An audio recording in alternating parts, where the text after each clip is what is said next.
Hello you guys, hey, hello and welcome. I hope everyone's having a really wonderful day. I know I am. This has been a really good Monday. I just woke up on the right side of the bed and I'm just feeling really good. I went to the store, people were really nice, and it's just been a good experience. Very good Monday. So anyways, today I just really wanted to talk about primulas because I know they're very common in the spring garden. This over here is polyanthus and a primula hybrid. So this is Primula X, the cross hybridization symbol, polyantha. And I have a few different ones that I wanted to talk about. So this one here is more of the kind of fragrant variety. And then I'll just walk over here. Don't mind the mess behind me, I'm cleaning right now. This is the more sort of generic, typical pink one. And then we have this really, really beautiful white one here. This is the snow angel variety, I believe. So anyways, this here has become a very important commercial crop. It's quite important in the horticultural industry right now, and it's pretty readily available, at least around North America. So some of them are fragrant, some of them are not. They're in the Primulaceae family. I'm not gonna lie, when I picked these ones up this year, I was a little bit disappointed. Usually they're a lot wider. Usually there's many more flower buds coming in, and usually they have kind of better radial symmetry to them. These ones over here are kind of lopsided. They have a little bit of sideburn on the leaves from shipping and stuff, so not super happy with that, but oh well. They'll spring back up. So a few things that I want to talk about this plant are they were cross hybridized between this plant called the Primula vulgaris, which is native to northern India, I believe, the Himalayan mountain range, and they were cross hybridized with another one called Polyanthus types, or Polyanthus majus, I believe. Which is from Indonesia, I think. So this here is essentially a cross hybrid of a cross hybrid plant. It's been heavily hybridized to be more suitable for the northern gardener, which makes them incredibly cold hardy. So you're gonna see these guys listed as usually annuals or biennials in the store. However, I would argue that they're more in the tender perennial category. And I got something to show you guys here. So I just have these pots of primulas that I've been growing for about 5 years, and I don't know if you can see, they're blooming again for me. They're a little bit faded, but they're doing well. We just got a little bit of snow. It's actually snowing a little bit right now, and I just wanted to show you this as a testament to how cold hardy they are.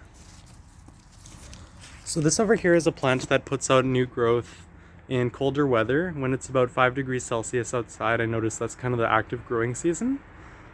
The most common way to kill these plants is to give them too much heat and too much direct sunlight. They really don't like that. I find they kind of fizzle out if you have them in a really sunny area, a really exposed area in the summer. And the blooming just kind of stops in mid-spring if it's too hot. So you want to avoid getting these plants above 20 degrees Celsius. Ideally, you want to avoid getting them over about 15 degrees Celsius, but they can pack a little bit of a punch. Or they can take a little bit of a punch.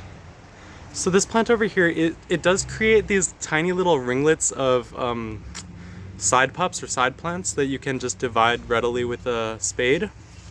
I'll show you the inside of the plant. I don't know if you can see here. It produces these rings of new blooms.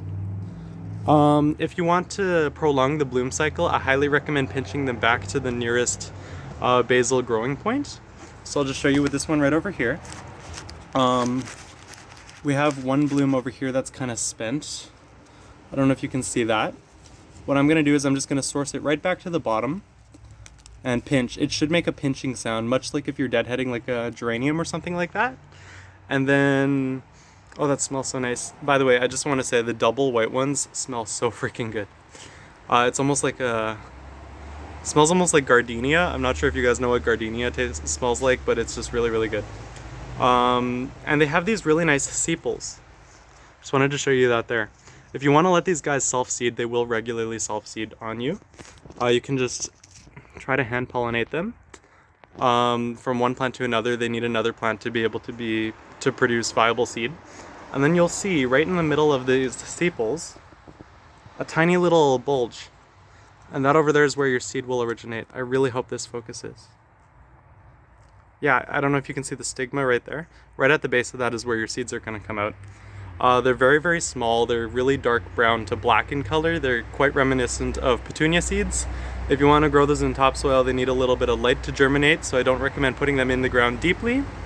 And they germinate most efficiently at about 10 degrees Celsius. So, some more tips on kind of prolonging the lifespan of these plants, because as I said, I've had these guys live for multiple years. I've had them come back 5-6 years. So whoever tells you they're an annual, I hate to break it to you, they're actually a herbaceous perennial. Yeah, so regularly dividing them, that's a big one if you want to prolong the lifespan of this plant. You can take cuttings, even when there's not like an offshoot. What you can do is you can locate the center of the plant. You can cut it right in half. It'll have a really kind of thick, juicy, almost taproot structure to it. You can cut that in half and then you can get multiple plants that way. You can let them naturally divide. And another thing I really want to say about this plant is it's not a very heavy feeder at all. It'll bloom readily for you if it gets somewhat diffused light. It likes those cooler temperatures. It likes even water. However, I will say they are susceptible to a little bit of powdery mildew in the summer months, so I don't recommend top watering. And they're incredibly susceptible to botrytis cinerea, or the gray mold. So I don't recommend planting them too compactly unless you absolutely have to in a container. They do really, really well in a container. They like slightly acidic soils, and they come in a whole myriad of colors and forms. And I gotta get up. My knees are killing me right now. Yeah, that's kind of all I wanted to say about that plant. So it's very economically important. It comes in a whole array of colors. I don't know if you guys can see here. They're just really quite striking. There's also blue ones. They come in orange. Usually when I purchase them from this company, I'm not going to say the name of the company just for, like, I guess professionalism, but usually they're about twice the size. And you should have continual blooms coming in all the way in through April if you get this right. And sometimes if you treat them really well in the fall, you'll get a second bloom in October here in the Northern Hemisphere. And yeah, that's kind of all I wanted to say. So this here is Primula vulgaris with Polyanthus types. It creates a nice hybrid known as the Primrose, not to be mistaken with the cowslip. That's a different plant. And it's just really sunny and beautiful. It blooms in early January, oftentimes in the snow, late winter.